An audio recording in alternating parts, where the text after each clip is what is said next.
আজকে বানাবো সন্ধ্যায় চিংড়ি মাছের বড়া।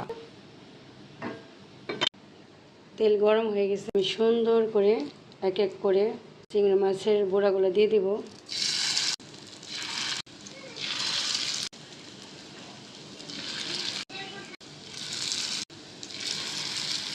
সবগুলা চিংড়ির বড়া আমি একই রকম করে দিয়ে দিব।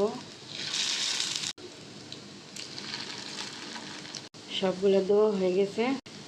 এখন ভালো করে ওই পিঠটা হলে তারপর আবার উল্টিয়ে দেব। এখন উল্টিয়ে দেব।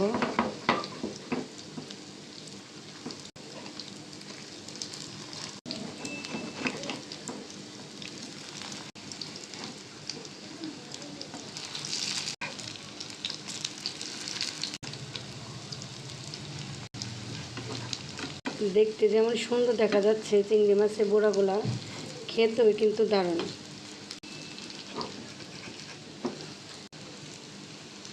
এই পিঠও এরকম করে আমি ভেজে নেব।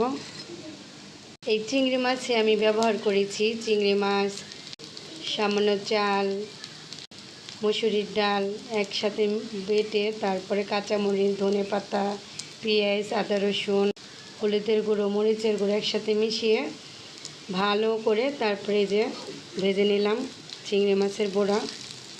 তো এখন দেখি আমার ওই চিংড়ি মাছের এই পিঠটা লাল হয়েছে কিনা। এই যে সবগুলো আরেকবার উল্টিয়ে দেব।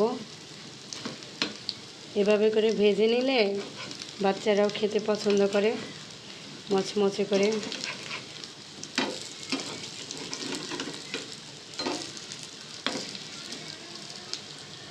এই যে চিংড়ির বড়া ভাজা শেষ।